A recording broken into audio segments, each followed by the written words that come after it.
Following is a transcript of a conversation between Matías De Stefano, referred to as me, and his higher self, referred to as I am. 23rd November 2020. Vision. Me.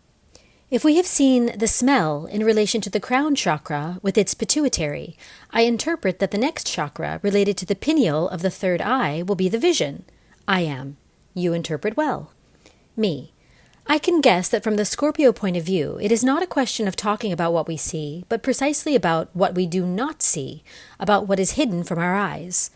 I am.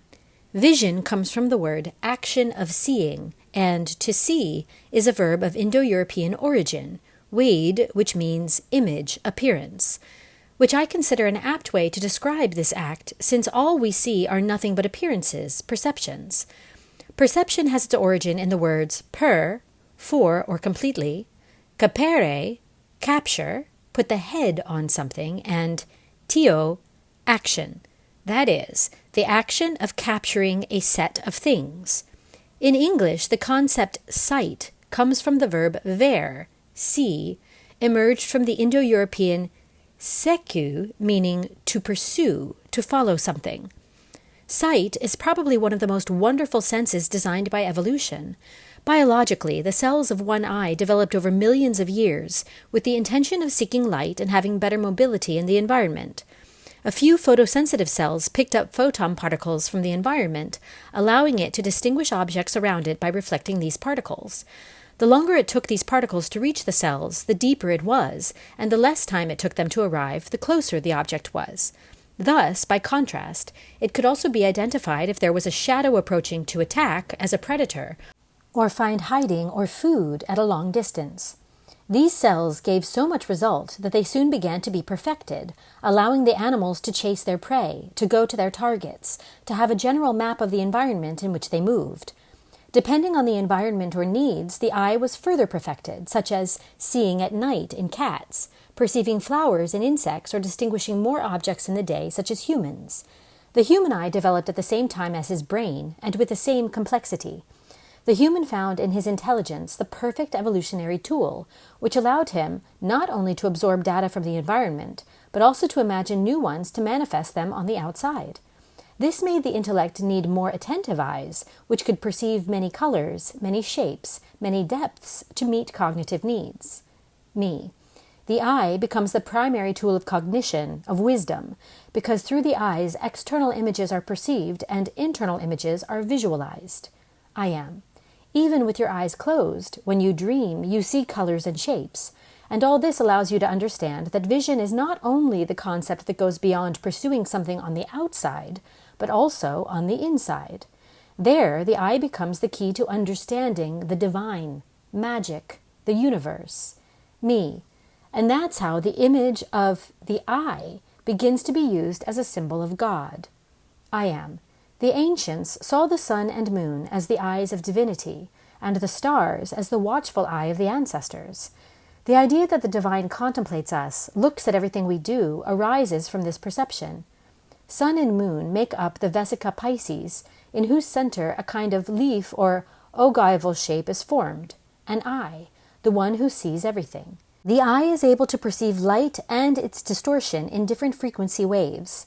The light that travels through the environment, the photonic particles, cross the atomic spaces or collide with the particles, bouncing incessantly, creating different wave speeds, moving at greater or lesser speed. And this means that, when it reaches the sensitive cells of the eyes, it is perceived in one color or another. The eye is the organ that allows us to see the particles of God, at the same time that it is possible for us to see them. Me.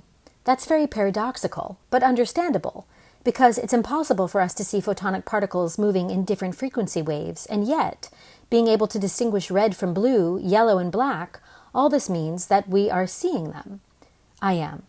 That is why the eye sees the visible and the invisible, and what we consider essential, even if it is not perceived by the eyes, is assimilated by them. Most of the data we receive through the eyes day by day are not taken into account by our conscience, but they are stored by our subconscious, which makes it a useful information base to interpret the inner world, me, and hence the enormous oddities of dreams. I am. The dream is a communication between spirit, soul, and body in which the spirit and the soul use the data recorded by the body as a linguistic medium. Dreams are the result of what you saw without being aware, of what your vision captures from the invisible reality to your mere eyes. Me. That's why this vision is called third eye, speaking of an inner eye that can see everything that the other two cannot see. I am.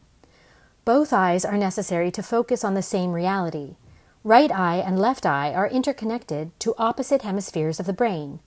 What you see with your right eye is controlled by the left hemisphere of your brain, the logical, mathematical, analytical. The left eye is controlled by the right side of your brain, the illogical, creative, flexible.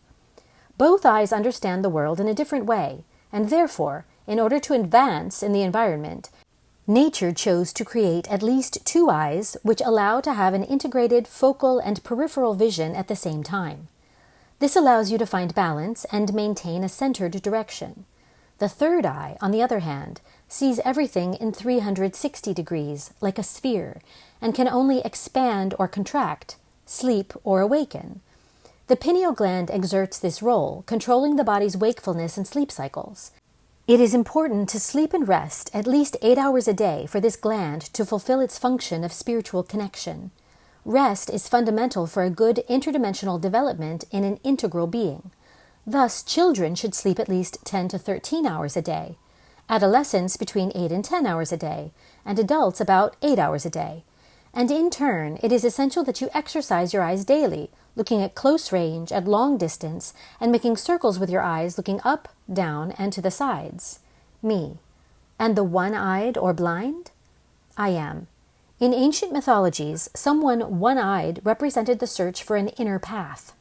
Depending on the eye it is, it would be the work to be done, from logic or illogic, as said above. Many of the most important gods of ancient mythology were one-eyed, such as Odin and Horus, as they represented the search for inner vision in balance with the outer vision.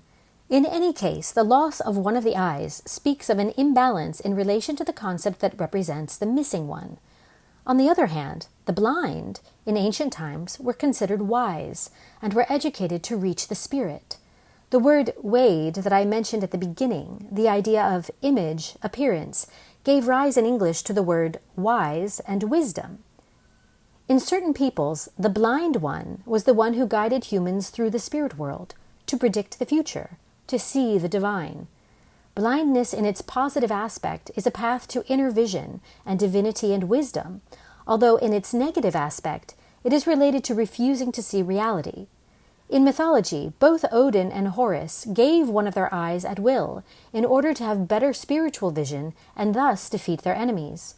Odin, in his way, managed to obtain the runes, to read the future, and gave them to humans as a way to share his wisdom in the invisible paths of the cosmos. Horus did it to have greater acuity before his battle against Seth, his uncle, although in that way he gained inner vision, thus appearing all the knowledge of the initiatory schools of Egypt. Me. So not having physical vision speaks not of having lost spiritual capacity, but of an opportunity to deepen it even more. I am. That's right. For when you meditate, you close your eyes. The third eye is the one that gives meaning to the images you perceive of the external world. Everything your eyes see is nothing more than a mere perception, a simple appearance, whose word comes from seeming, from the Indo-European pes, meaning to see. To appear is to let oneself be seen. What is possible to see, even if it is not complete. The two eyes take the idea, the images, but not the realities. The third eye, the inner vision, is the one that registers everything that we cannot grasp. Me. It seems strange, then, that our eyes deceive us in what we see objectively of the world, and it is our vision hidden in the shadows that gives us a more complete picture. Why? I am. Because everything you see of the world is an interpretation of it, and that interpretation can be given from the subconscious, from the unconscious, or from the conscious. We usually let the first two process all the data, considering that, if I see it, I believe it. The concept seeing is believing has assumed that the things we contemplate from the external world are the real ones, without remembering for a second that they are processed by the brain, that is a network of cells that never see the light, but interpret it. For millions of years, we have biologically passed this way of interpreting through genetics, generation after generation, naturalizing that what the brain perceives is the real. Therefore, we have left 90% of what we perceive in the hands of the subconscious. And it is for this reason that our inner world is built with preconceived ideas by beliefs and projections about the outer world. The human, when he closes his eyes, thinks he is going to sleep, when in reality he enters the only space that has always been real, his inner world. Me, hidden in the shadows, covered by fog, simulating a blindness to the images of the world. I am.